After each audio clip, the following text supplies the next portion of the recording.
The FIRE movement, Financial Independence Retire Early, is a community of savvy financial enthusiasts who've revolutionized how many view personal finance. Yet, the FIRE community isn't perfect. In fact, the vast majority of us make some fundamental mistakes. Today, I'm going to highlight 5 mistakes that most people in the FIRE movement make. I'll explain what leads us astray and propose solutions for each pitfall. By the end of this video, you'll be equipped to avoid these traps and unlock greater financial freedom. The first mistake is overfunding tax-advantaged retirement accounts while neglecting your taxable brokerage account. I'm guilty of this mistake too. The taxable brokerage account is often the most overlooked retirement vehicle, especially for those aiming for early retirement. When I first discovered FIRE and the benefits of increasing my annual retirement contributions, I followed the crowd. We adhered to the traditional advice for the ideal investing order.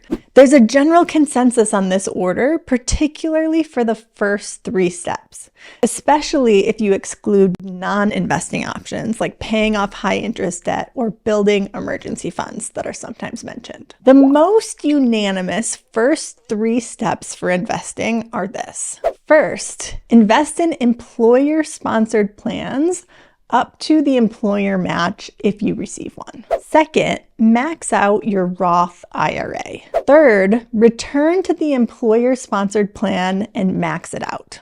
After these steps, opinions diverge on what comes next. Options might include funding your HSA, 529 plans, or other vehicles. However, this debate is largely academic because most people don't get past these first 3 steps.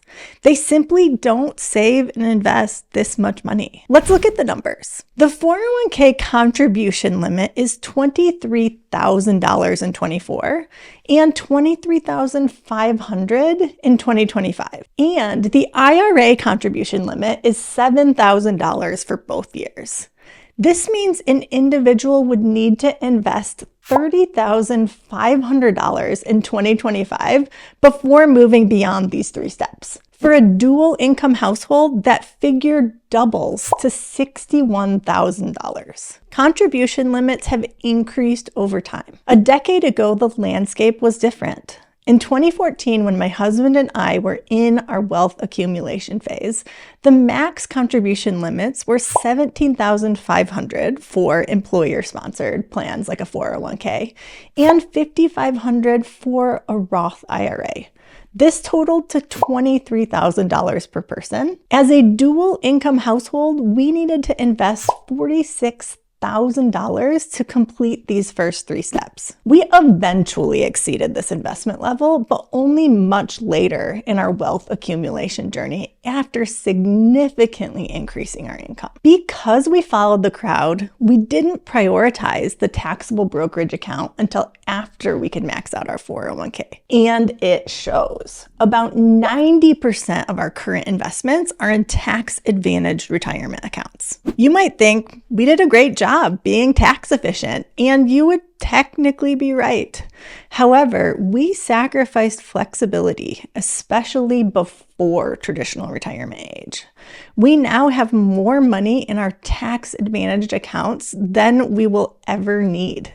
With anticipated growth over the next 22 years, we'll have triple what's necessary to fund our retirement. The taxable brokerage account, unlike the 401k, offers unrestricted access to your investments, and it provides ultimate flexibility. We also have access to our Roth contributions, and there are other ways to access our pre-tax investments before traditional retirement age, even without a penalty. We've covered those in detail in another video, and I'll include the link in the description below if you want to dig deeper. But those strategies for accessing pre-tax investments aren't perfect. They're complicated and often require additional funds, like money in a taxable brokerage account, to bridge the gap until you can start using those investments to cover your expenses. Plus, a taxable brokerage account gives you much more tax flexibility in early retirement. So, how do you fix this? The best way to avoid overfunding your tax-advantaged accounts starts with calculating how much you personally need to fund a traditional retirement and then work backwards. Too many of us overfund our tax-advantaged accounts without ever considering how much we actually need in our traditional retirement years, and then miss out on the flexibility of the taxable brokerage account. For example, let's say you expect to spend $40,000 per year from age 59 onward. You don't receive any other income. You would need $1 million by the age of 59. Let's assume you're 30, have invested nothing, and only want to contribute to your traditional retirement for the next 15 years, or until you're 45. You can then calculate how much you need to contribute annually to reach $1 million in today's dollars by the age of 59. If you only invest until you're 45, this comes out to $13,268, or about $1,100 a month. This is the amount you'd need to contribute for 15 years to reach $1 million in 29 years. Because we're using an inflation-adjusted growth rate, these amounts are in today's dollars. If you have more money to save and invest than that, I'd encourage you to contribute the rest to your taxable brokerage account. This gives you more flexibility while ensuring your traditional retirement is taken care of with those tax-advantaged accounts. The split between your 401k and a taxable account will look different for everyone, but you'll likely want some combination of the two. This approach allows you to be intentional with your investments rather than just maxing out your 401k because that's what everyone tells you to do. The next mistake I often see in the FIRE movement is underestimating annual expenses in retirement. This might sound counterintuitive because most money nerds are known for being financially conservative. The rationale is that it's better to plan conservatively and be pleasantly surprised than to face an unpleasant shortfall. Due to the widely adopted 4% safe withdrawal rate, most people in the FIRE movement calculate their FI number as 25 times their annual expenses. But how do you accurately calculate your annual expenses? Many people simply use their average annual spending from the past several years to calculate this number. The problem is that this approach can overlook large, irregular expenses that occur once every 5 to 30 years. If you're using the average spending over the past 3 years, for example, but haven't had any major expenses, you're likely underestimating your retirement expenses. Consider these examples: buying a new car, replacing your home's roof, major health-related expenses, or any significant home maintenance. We just replaced the siding on a home we purchased earlier this year, and we plan to put in a new driveway next year. Both are major expenses we planned for when buying the home, and they're prime examples of irregular costs you'll want to include when running your numbers. So what's the best way to mitigate this? I recommend identifying all the major expenses you can expect over the long term, or as many as you can, estimating their total costs, and then dividing by the time frame.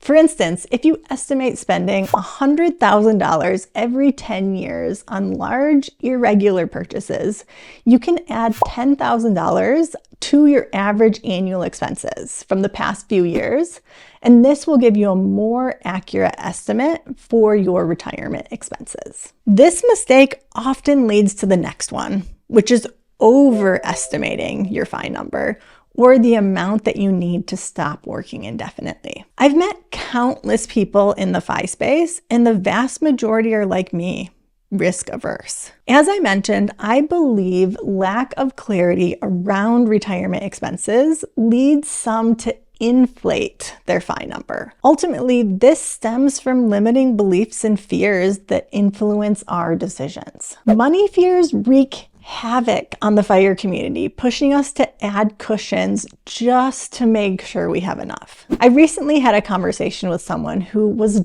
doubling their FI number in their projections. When you start with a 4% safe withdrawal rate or a FI number of 25 times your annual expenses and then double it, you're targeting 50 times your annual expenses or a 2% safe withdrawal rate. I understand that we might want to put some buffers in place, but doubling it seems a bit over the top. The 4% safe withdrawal rate already takes into account a lot of the risks.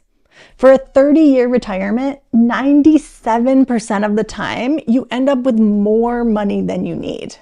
For a 40-year retirement, that goes down to 93%, but that assumes you set it and forget it and make no adjustments if the market is down. Or if you withdraw 3.5% for a 40-year period, or even a 50-year period, you have a 99% chance that you'll end up with more money than you need. In my mind, if you have the ability to make adjustments when the market is down, to decrease your spending or increase your income even by a little bit, you probably don't even need to use the more conservative 3.5% withdrawal rate.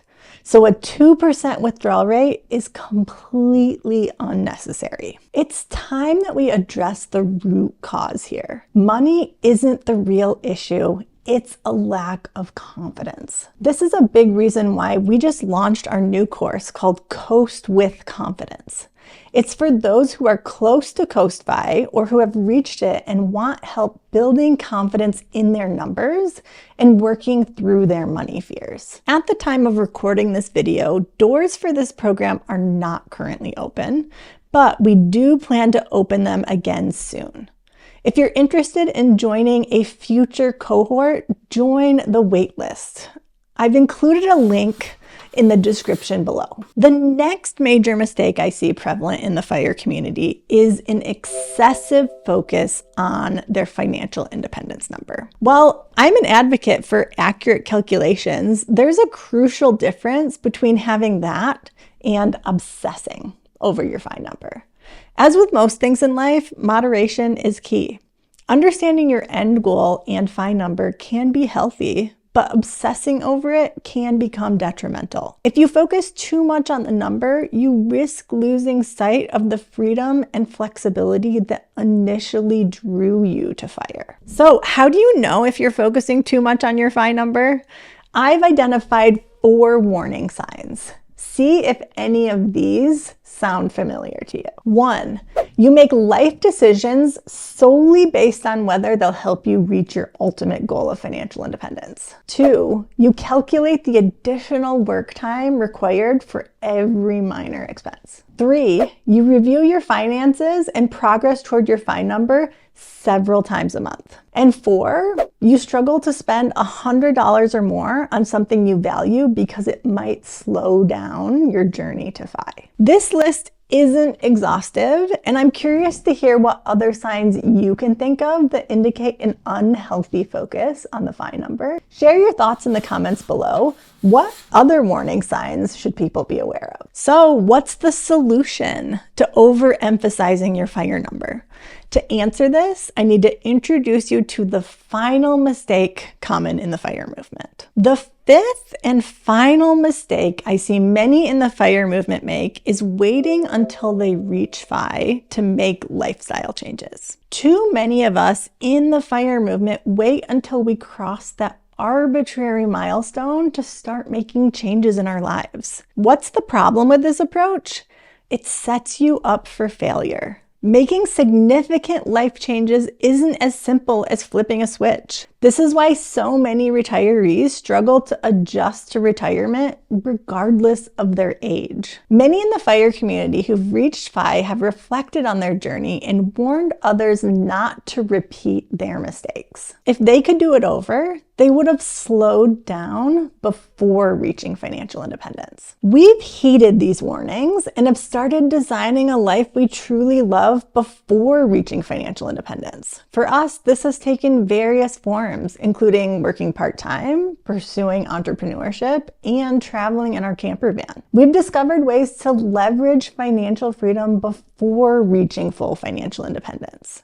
Ideally, when we reach our FI number, it'll just feel like another day because we'll have made so many shifts along the way that we'll already be living our ideal life. Ultimately, you get to choose your path. You can continue to grind it out and retire early, or you can start making changes today to enjoy some of the best years, all without jeopardizing your future self. It's one thing to understand this conceptually, and it's another to take the first steps toward designing a life you love today. We share the practical steps we've learned and teach our clients in this video. Check it out if you want to start taking action today. And as always, thanks for watching and enjoy the journey.